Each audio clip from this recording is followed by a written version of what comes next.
Hi everybody. Hi YouTube. I'm Kimhill. And I started Next of Kim only because I needed to upload a video to my personal website, which is Next of Kim Beauty for my natural body care. And my e-commerce requires that you do it through YouTube. So it's like, you know what? This is a great opportunity for me to start Next of Kim, where I can house the beauty care stuff, the content with my son, you know. And so then this New York Times piece hits, which might be why a lot of you are here. And it's gone bananas. On its way to 2 million views on YouTube, and I think close to 1 on the New York Times website, and everybody from Afropunk and Entertainment Weekly have picked this up. It's been really overwhelming, and I want to just say thank you from the bottom of my heart. I've been on YouTube for years, looking at other people's content, commenting, being a part of communities around music, art, and fashion. And I've seen a lot of really cruel comments left for people that I'm like, God, that's really harsh, you know? And to see over 10,000 comments come in, and 99.9% of them are positive and in support of my story and my journey. As I say in the documentary, it's indescribable. So I really thank you for landing here. I have commented and thanked people on the New York Times channel. I don't think people know it's me, but I really am. Next of Kim is Kimhill.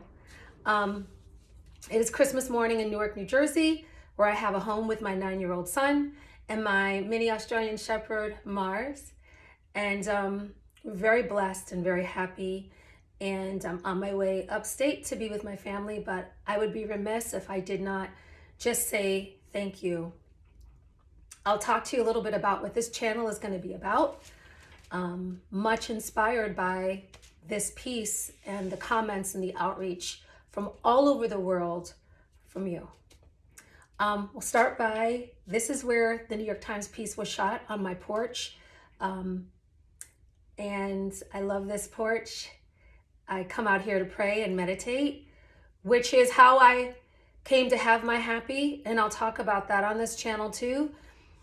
My journey was just that, a journey. It did not happen overnight. And I've heard from so many of you, I want to have my happy, and I want to help you. It is not and was not an overnight process. And the New York Times did an extraordinary job at capturing my story and honoring my story and my truth.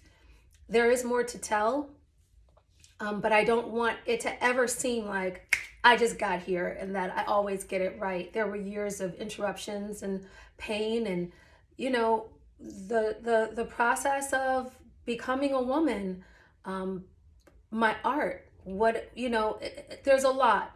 So anyways, I'll show you my porch right quick. This is my hanging chair that I love to hang in. This is like my favorite thing in the world, this amazing bench that I come out here, and those are like shoes and things like that. And then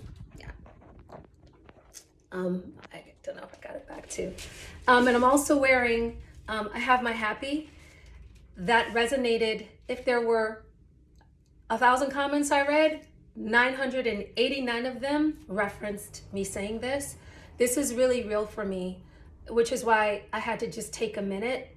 I'm a very sensitive human being, extremely strong, and but I'm sensitive, and I'm a bit of an empath, and I want people to feel empowered by their missteps. They're there to help you, you know, do better and learn more about yourself. So I Have My Happy is a real movement that you've motivated me to push forth. I've wanted to do something like this for years, and now this is the time.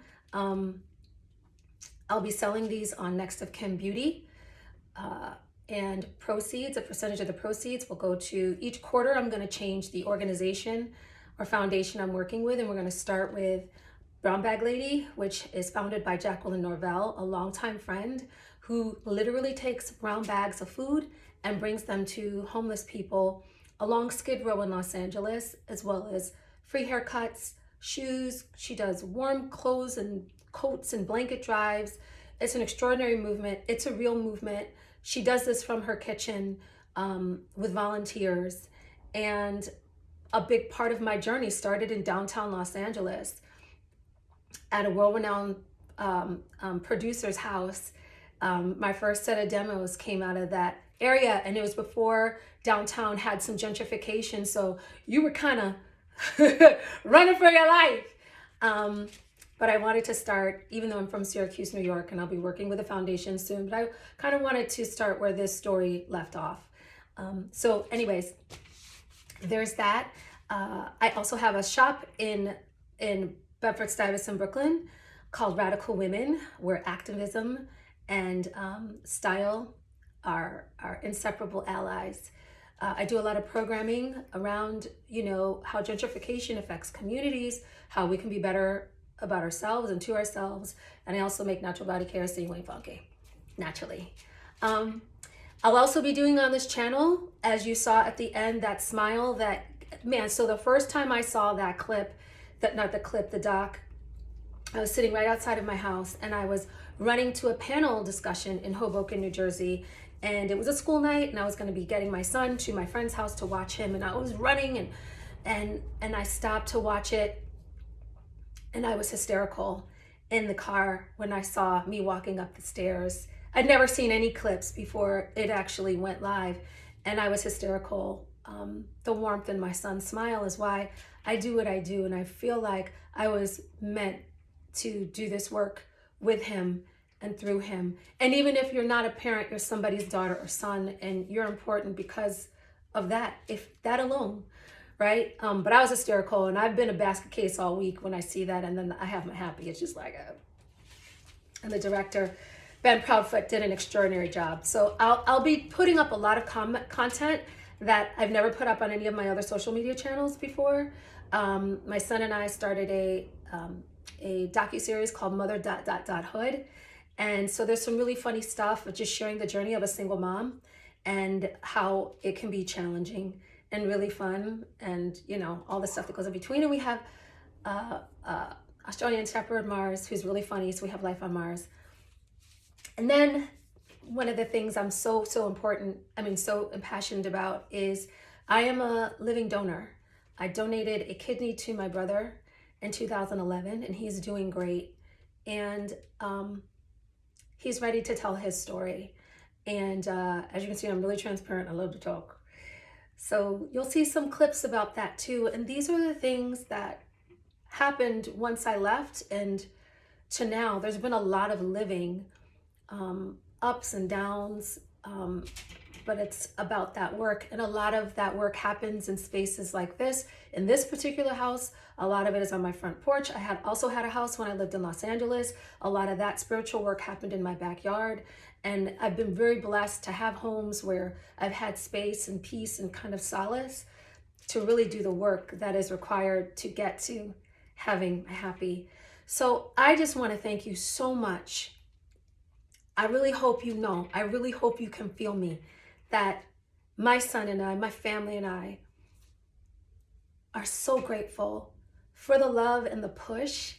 And this will be a space where I'll also share some things and like old footage of myself with the peas, but I will never on this platform or any other disrespect Fergie, Will, Tab, or Apple. They're important to me, no matter how the relationships are different between us. And we've all moved on, and it's about where we're at now. So that's it. However you celebrate the holidays, Hanukkah, Kwanzaa, Christmas, nothing. This is just a moment for me to say, from my house and my heart to yours, I'm Kimhill, and I have my happy, and I want to help you get yours too. And just thank you so much.